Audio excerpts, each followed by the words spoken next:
The hospital reception smelled faintly of antiseptic and coffee, one of those odd combinations that makes you want to get in and out as fast as possible. I just finished my routine checkup. Nothing unusual, nothing worth remembering. I slung my purse over my shoulder and headed toward the glass doors, already mentally going through my grocery list. That's when the receptionist called after me, her smile warm, holding up a white envelope. "Here are the results from your husband's tests from last week." I froze for half a second. My husband's tests? That was news to me.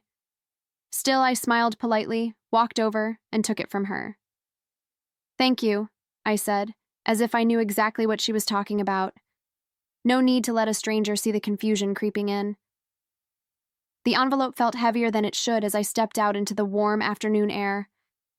By the time I reached my car, my curiosity was buzzing just under my skin. I slid into the driver's seat and just sat there. Maybe it was nothing, routine blood work, something he'd forgotten to mention. But my fingers moved before my brain could stop them. I tore it open, pulled out the paper, and scanned the words. My eyes caught the heading, Paternity Test Results.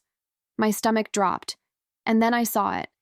Probability of paternity, 99.99%.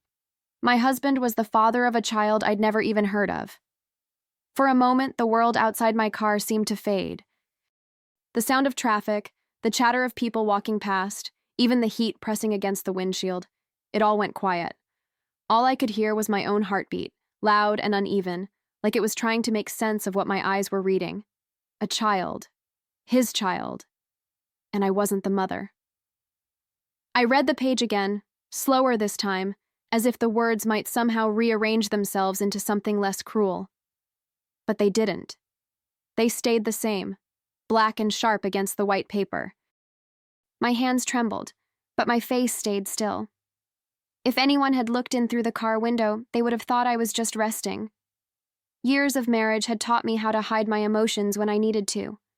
Apparently, Michael had been doing the same, only better. I folded the paper neatly, slid it back into the envelope, and set it on the passenger seat. No tears. Not here. Not now. I didn't even fully understand what I was going to do yet, but I knew one thing. This wasn't the kind of truth you confronted without a plan. And if there was one thing I'd learned in life, it was that timing could make or break everything. I started the car, letting the hum of the engine drown out the storm building in my head. On the outside, I probably looked like any other woman heading home from an appointment. Inside, I was sorting through 100 questions that all led back to the same unshakable fact. Michael had a secret, and now I had proof. Memories started lining up in my mind like an unwelcome parade. Those unexplained business trips, the late-night urgent calls, the times he seemed distracted even when we were together. Little things I'd brushed off as stress or overwork suddenly fit together like pieces of a puzzle I'd never wanted to solve. It wasn't just suspicion anymore. It was written, signed, and sealed in an official document sitting inches away from me. By the time I pulled into my driveway, my heartbeat had slowed, not from calm, but from resolve. I wasn't going to storm in and demand answers. No, this wasn't going to be a scene. This was going to be calculated. If he thought he could play me for a fool, then he didn't know me at all. And now, I had every reason to make sure he never forgot who he was dealing with. For the next 2 days, I moved through the house like nothing had happened. I made coffee the way he liked it, asked about his day, even laughed at his tired jokes. All the while, the envelope sat hidden in the back of my dresser drawer, tucked under a stack of scarves I never wore. Every time I walked past that drawer, I felt its presence like a live wire, humming with the truth I was holding back. It wasn't just about catching him in a lie anymore. It was about what I was going to do with the truth. So between folding laundry and answering emails, I made a few quiet phone calls. One to a lawyer, one to the bank. I started pulling together financial statements, mortgage papers, insurance records, things most wives keep in a drawer for just in case. My just in case had officially arrived. I kept my tone light around Michael, careful not to give him even a sliver of suspicion. He thought I was the same Brenda who made his favorite pasta on Thursdays and ironed his shirts for Monday meetings. But I was already mapping out my next move, step by step. I wasn't just his wife anymore. I was his biggest threat. Every conversation with my lawyer felt like I was peeling back another layer of armor I didn't know I had. We talked strategy, timing, the kind of divorce settlements that left no room for negotiation. I took notes, asked questions, made sure every detail was airtight. If Michael had played me for a fool, he was about to learn just how sharp a fool's memory could be. Back at home, I watched him the way a hunter watches prey, calm, patient, waiting for the perfect shot. I noticed how he relaxed after work, how he loosened his tie and sighed like the day had been so exhausting. I noticed how his guard slipped right after dinner, when he was full and tired, and the world outside no longer demanded his attention. That was the moment I was aiming for, the window where he wouldn't see me coming. The hardest part was not confronting him right away. Every time I caught his eyes, I had to bite back the urge to throw the envelope on the table and watch his face crumble. But I knew that if I did, it would be emotional, messy, uncontrolled. And I wanted controlled. I wanted precision. I wanted the kind of confrontation that left no room for excuses. By the second night, my plan was almost complete. The paperwork was in order, my lawyer was on standby, and the only thing left was to pick the exact moment to drop the truth in his lap. Timing mattered. It had to be when his defenses were down, when his mind wasn't already rehearsing lies. I wanted the shock to land so cleanly that he wouldn't have time to hide behind half-truths or charm. I watched him that evening as he sat on the couch, sipping a beer, eyes half closed while the news droned in the background.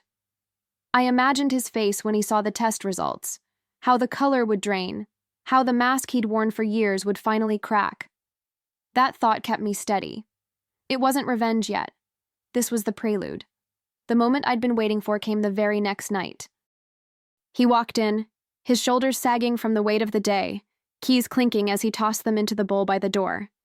He didn't notice the way I was watching him, but I noticed everything. Every sigh, every step, every little sign that told me. It was time.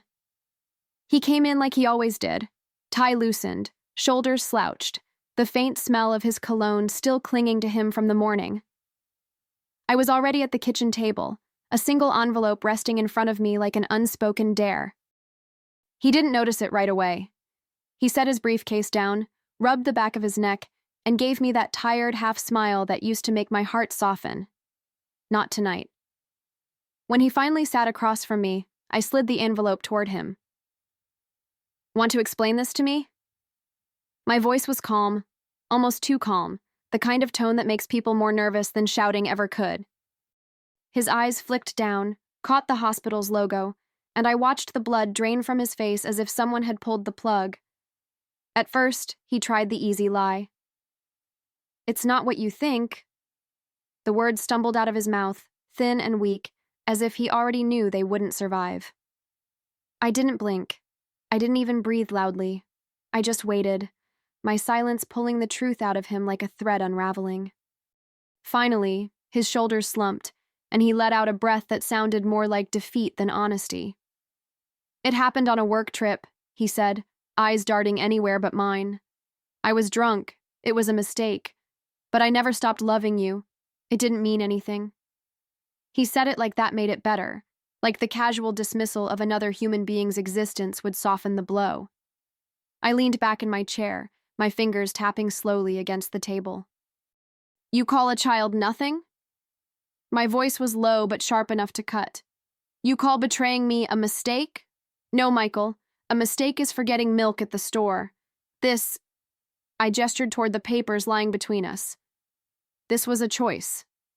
His mouth opened, closed, then opened again, but no words came. The silence between us wasn't empty. It was heavy, filled with all the years I had trusted him, all the nights I had believed his stories, all the times I thought we were on the same side.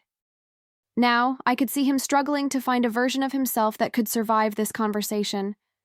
I could see the desperation start to flicker in his eyes, the way a man scrambles when the ground beneath him begins to crack. He reached for the envelope, maybe hoping that touching it would somehow change what was written inside. I didn't stop him. Let him hold it.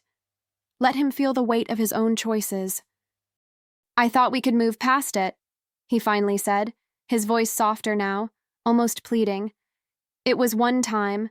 I didn't mean for it to happen. I almost laughed, not because it was funny, but because it was pathetic. He was still clinging to the idea that this was about an accident, about a slip. But children aren't born from accidents. They're born from decisions people make long after the so-called mistake. I didn't yell, I didn't cry. I just held his gaze until he couldn't meet it anymore. In that moment, I knew exactly what my next step would be, and it wasn't going to be forgiveness. I stood up slowly, the chair legs scraping against the floor, a sound that seemed louder than it should have been in the stillness of the kitchen. The envelope was still in front of him, like a crime scene he couldn't look away from. I've already spoken to a lawyer, I said, my tone even, deliberate. Our marriage is over. His head jerked up, eyes wide, as if the words had caught him completely off guard. Brenda, please. It was just one time. We can get past this, he said, leaning forward as if closing the space between us would somehow close the distance his betrayal had created. But that gap wasn't just emotional. It was a canyon carved by years of lies. I shook my head, not in anger, but in a kind of cold finality that left no room for argument. You got someone else pregnant and lied to my face for years, I told him. You didn't just cheat. You built a family behind my back. Now I'll make sure you lose this one. The words landed like a verdict. I didn't raise my voice. I didn't need to. He sat there, stunned, his mouth opening and closing like he was searching for the right combination of words to rewind time. But there was nothing left to say. Every syllable he might have spoken would have been too small to cover the size of what he'd done. I'd already made my choice, and unlike him, I didn't need to lie to justify it. I walked toward the doorway, my heels clicking against the tile, each step pulling me further out of the life we'd built. He called my name once, soft, almost like a question, but I didn't turn around. The sound of his voice used to have the power to stop me mid-step. Now it barely slowed me down.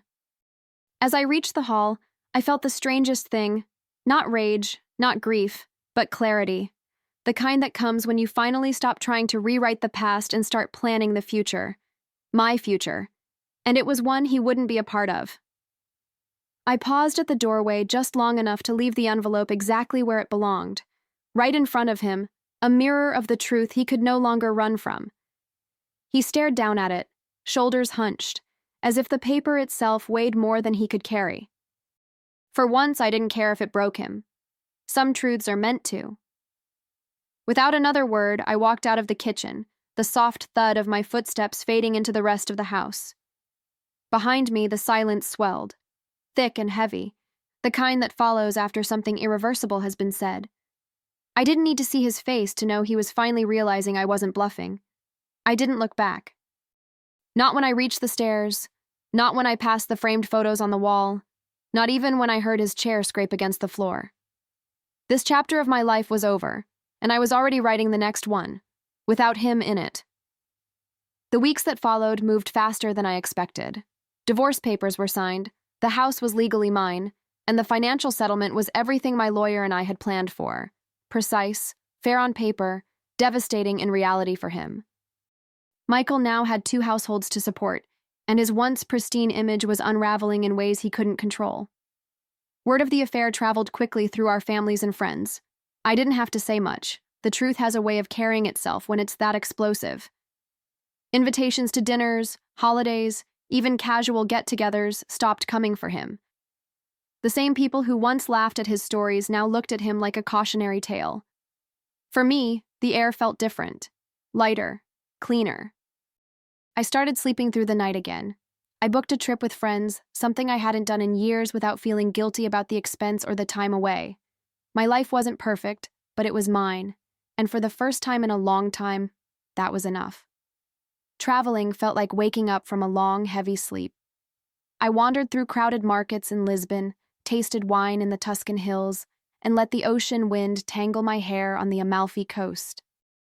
I laughed, really laughed, over dinners with friends, the kind of deep, belly laughter I hadn't heard from myself in years. Each moment was a reminder that life after betrayal wasn't just possible, it could be beautiful. Meanwhile, Michael was drowning in the mess he'd made. I heard, through mutual acquaintances, that the child's mother had her own demands, and that his paycheck now felt like it had more exits than entries. His once confident stride had been replaced by the quiet shuffle of someone who knew the walls were closing in. I didn't gloat, not out loud anyway, but there was a certain satisfaction in knowing I didn't have to do anything else to see justice play out. The consequences had a way of righting themselves, and they were doing a far better job than I ever could have planned. One evening, I found myself at a long table in a small, candlelit restaurant, surrounded by friends whose laughter filled the air like music. There was no tension in my shoulders, no constant scanning of my phone for his messages, no pretending. Just good food, warm company, and the quiet pride of knowing I'd built a life free from his shadow. When the waiter poured another round of wine, I lifted my glass, letting the soft glow of the candle catch the rim.